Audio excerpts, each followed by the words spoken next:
everybody, welcome back to my channel. Thank you so much for tuning into today. I am really excited for this video. I know that this might not be for everybody, but this is something that I've really fallen in love with. I'm really getting into. If you follow me on my TikTok, you'll see it's literally all I ever post. It's all I post on my Instagram. I kind of feel bad for people that follow me that don't really want that type of stuff. So I'm sorry if you're one of those people. But books have become my newfound favorite thing in the world, honestly. I used to absolutely love books when I was younger, and then started in my early teens, and I haven't really read properly in a couple of years, honestly. But now I'm really getting back into books. So I want to start this video by showing you a couple of my favorites from over the last couple of years. And then I'll touch on the books that I've read this year so far, what I think of them, what I rate them, and then let you know what I'm planning to read upcoming as well. I have set a goal for myself this year that I want to read a minimum of 52 books. So going from someone who's been reading literally 0 books to 52, that's obviously a lot. I am doing amazing. I'm on track, and I'm making sure that I'm really sticking with my genre. There's one book that I'm going to review today that was sort of out of my usual favorite genre, and I rated it really low, probably also because it's not for me, and that's why it's such a low rating, but I'll go through that when we get to that point anyway. But I wanted to say thank you so much. I've noticed that I now have 47 subscribers. I know that's not many, but honestly, it's a lot to me. It's so nice to have people jump on and tune into what I'm doing. Obviously, I've had a lot of changes in my life recently, so it's just really nice to have some support from some people, and people who aren't genuinely close to me. It's nice to know other people care about what I'm doing or what's going on. So thank you so much. I wanted to say that before I start the video. I'm going to jump into my 2 books that have always been on my shelf that have been my favorites over the last couple of years, and then I'll get into the books that I've been reading this year. Before I go through this book, I just also want to say, if you guys are noticing that I'm not wearing my brace, I am wearing my brace. It's just underneath my sweater. So I look and feel a little bit more normal, but I'm uncomfortable still, that's for sure. The only thing is that obviously my brace was measured for my body with just a singlet on. So when the weather is sort of like this, 20 and a bit more cool, I can't wear layers underneath the brace. So I have to wear it on top, unfortunately. Which is probably a little bit better because then I can be a bit more discreet, but I just feel a bit more uncomfortable because my jacket gets stuck to the brace, so I just feel like my sweater keeps getting stuck. But anyway, also if you notice I'm missing 2 nails on each hand, please don't mind that. I've obviously alternated to press-ons since my accident, so these press-ons have actually been doing so well, and I'm due for a new set, so I'm probably going to do that tonight with Tristan. Now jumping into the book. This book I picked up at the airport a few years ago on my way home from our first ever holiday, my husband and my first ever holiday together. And I saw this book, I read the blurb, and I was like, you know what, this sounds like exactly what I need at this point in my life. And the book is called The Why. It's Healthy Habits for an Epic Life by Isabelle Cornish. I thought the cover was really cute. Obviously, it's just really vibrant, gets your attention. But the blurb was what honestly really sold me. So in this hands-on guide to living well, Isabelle Cornish will inspire you to discover your true power within by listening to your heart, being comfortable with your vulnerabilities, and picking yourself up every time you fall down. So I really thought that was really beautiful. As you can see, I obviously enjoyed it. I marked a lot of it. I went through and I highlighted so many different things, honestly. I drew arrows. I even added my own main sticky notes in here for me to go back if I needed. And yeah, this book honestly found me at a time when I really needed it. I was going through some of my own issues, some of my own mental health stuff, hitting my 20s. This is definitely a book that I recommend you read in your 20s. It's one of those genre books that you definitely should read in your 20s. It will really help guide you and make you feel like you're not alone. You're normal. These things are normal. And I really felt like that when I read this book.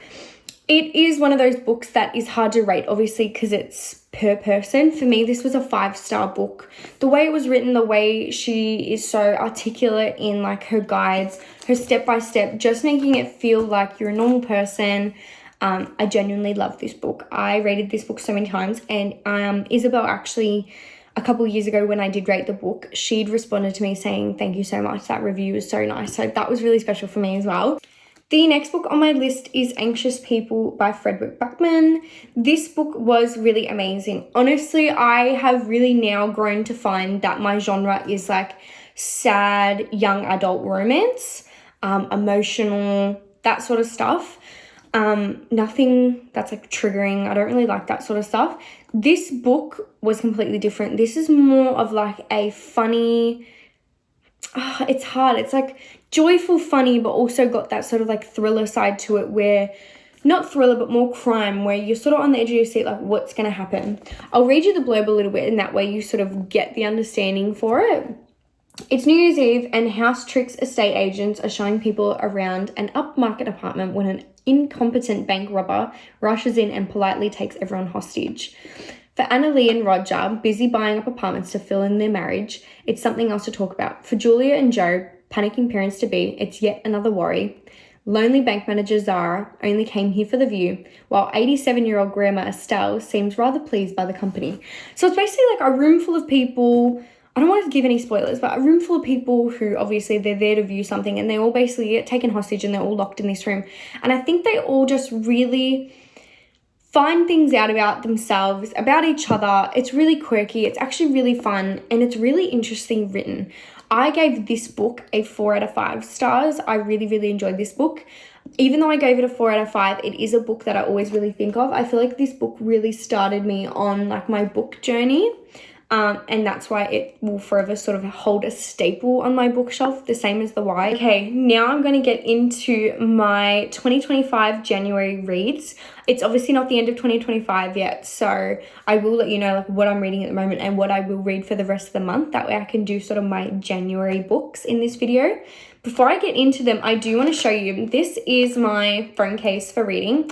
I personally read on my phone, even though these 2 books were hardback, and I do have one more hard copy book. I genuinely find it so much easier to read on my phone. I really do want to get an iPad, and that way it's a bit bigger for me. But I literally just chill on my phone, and it's so much easier. So I wanted to get a cute little case that I could just have since I'm on my phone a lot more. And this pop socket, which is so cute and so handy. I had another pop socket, but it only really sat out like that far and I couldn't get my hands behind it. This one pops out really fast, so I can get my whole fingers behind it. Makes it so much easier. And I noticed that whilst I read, I like to fiddle, so I like play with this whilst I read. But I thought I'd show you because it's so cute. Shein is honestly amazing for this sort of stuff. This was like $3, I think, and the pop socket was like another $2, $3 or something. Super cute. The first book of the year for me was 1,000 Boy Kisses. Honestly, I'm going to start off strong. This is starting off really strong. This is my all-time favorite book of my life. The characters, the plot, everything. I was just in tears in chapter 1, in tears halfway, in tears at the very end. I felt like I will never forget this book. One of my absolute favorite quotes is now from that book. It is in my bio on my Goodreads, which I'll pop it here for you guys so that you can have a read of it. Otherwise, you can also check out my Goodreads. I'll link it down below. But honestly, the most amazing book ever. It is so beautiful, so emotional, so raw. That is my kind of book, honestly. That book has now like sculpted everything. I've previously read The Fault in Our Stars, and that was like one of my holy grail books. I was obsessed with that book. Just how raw, emotional, real it was. And I find that books like that is definitely my genre. I don't like books that are about SA or DV, any of that kind of stuff, like abuse. I don't like any of those kind of books. That's not for me. It's for some people. I find that it's really triggering and I don't like reading that type of stuff. Where for me, I can definitely read about young adult love, romance. I like when it has a bit of that twist in it, like something happening. I don't necessarily like just go for a book just because something happens to someone, but I like where there's like that plot twist.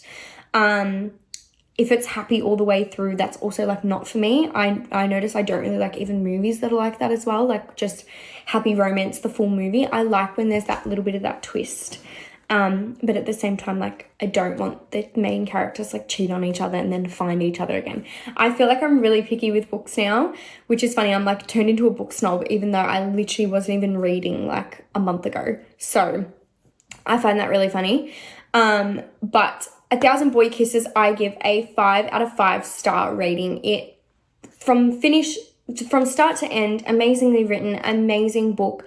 100%, it's a book that everybody should read. It just makes you feel so emotional in a great and a bad way. And I love when books make me feel like that. I genuinely do not want to put this book down. In my 52 books for the year, I have to read a book a week, obviously, to make 52 books. I read that book in about 3 days. And that was the first book I read of the year. And going from not reading at all to smashing a book in 3 days, that was a lot for me. So I have honestly picked the rest of my books now. I want to make sure they're off this, because going into my second book of the year, Happy Place, this was a 2 out of 5 star for me. I thought I wanted to mix it up a little bit, add something a little bit more interesting in there. This book is about 2 exes, and then it says, could this holiday change everything? Without spoiling it, yeah, they're basically 2 exes, Harriet and Wynne, who were the perfect couple. They were friends, and then they started dating, and then they got engaged, and then they broke off their engagement, and blah, blah, blah, and I won't tell you how it goes for the rest. But for me, 2 out of 5 star. It really reminded me of the movie Anyone But You, which I thought I would really, really like, but it was just so long-winded. I honestly felt like the book could have been like that long. The rest of it was just blabber. Like, I really felt like that. And I'm really not a big Colleen Hoover fan, and Colleen Hoover said this is one of her favourite books, one of her favourite authors. I have nothing against Emily Henry, but genuinely this book was not for me. I saw so many amazing reviews on TikTok, and I thought, you know what, I will incorporate this. I'll bet I'll love it. And it just really was not for me. That's really all I can say about that book. Since reading that book, I've really now fixed the rest of my genre, and I'm going to stick with what I like. That was more of like a funny, quirky romance one, and that just wasn't for me. That's not my genre that I like to read. Okay, coming in strong with my third book of the year so far, If Only I Had Told Her. Again, another 5 out of 5 star for me. The plot, the story, so amazing. I also just realized I didn't actually mention I didn't give like a little blurb for the first book, A Thousand Boy Kisses.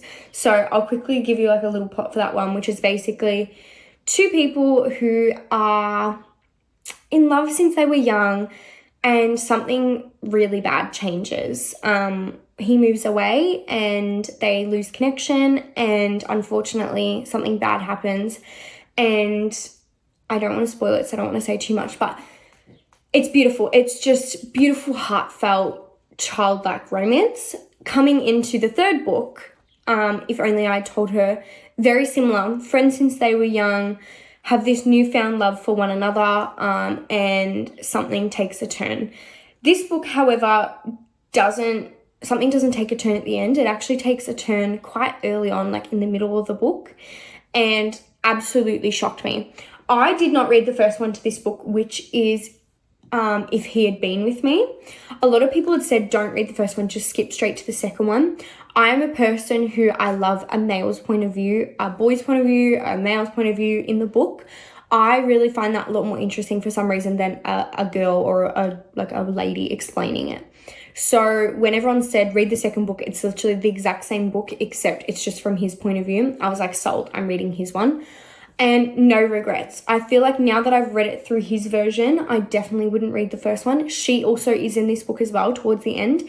And I feel like it was the perfect amount of balance for me. The whole, obviously, first half of the book and then a little bit continuing is male. And then towards the ending is her taking over.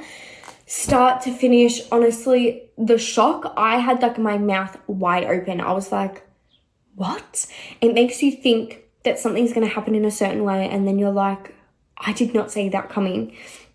So without spoiling it, it's just an amazing book. You definitely need to read this book. These are all really like life-changing books that just make you feel like, oh my gosh, like just shock, honestly. I am now going to like pop here my list of my books for the rest of the year.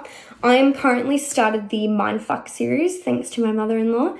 This series is supposed to be about a serial killer, an FBI agent. He's on the case. She's the serial killer. They don't know each other or that. And I'm pretty sure that they fall in love, and it goes pretty twisted and it goes interesting. This is very up my street. This is a really good buffer in the middle for me. There are 5 books.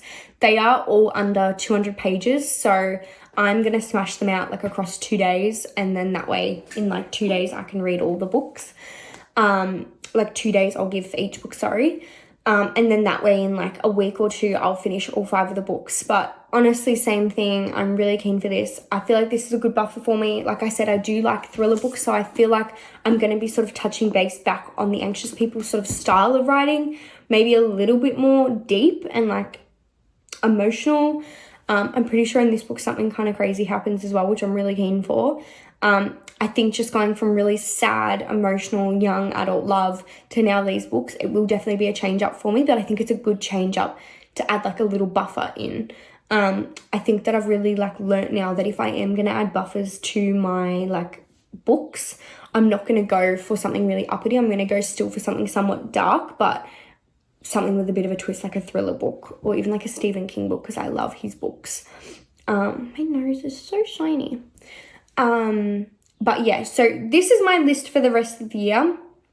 I will obviously probably go through other reviews in the other months. The reason I wanted to show you my list is because I'm going to obviously finish the video here and I'm not going to add in once I do read the Mindfuck series, but that will be the end of January for me. So I can touch on it on my Instagram, on my TikTok, and even in my next video that I do, I can mention it. But that will be my final book for the year. So that will mean that in January, I would have read the Mindfuck series, which is 5, and then the first 3. So 8 books in January, which is pretty good. And that means that I am 4 books above my schedule, which is great. So I'm really excited. I'm actually going to start that book this afternoon. I'm going to get back in bed and like chill. Thank you guys so much for tuning in for today's video. I really hope that you liked it. I know it's just more of a short, sweet, little bit of a random one. I know that books aren't for everybody, and I know that probably my genre and my picks aren't for everybody as well, but I just appreciate you guys tuning in and watching the videos. If you do want more sort of book talk, book story time, everything like that, let me know, and I can do an actual in-depth review about each book and make it like a spoiler video. I just know that a lot of people don't like those videos. I personally don't like watching those videos because I don't want people to spoil it for me, but some people do want spoilers. So if you want a video like that, same thing, please let me know, and I look forward to seeing you guys in my next video.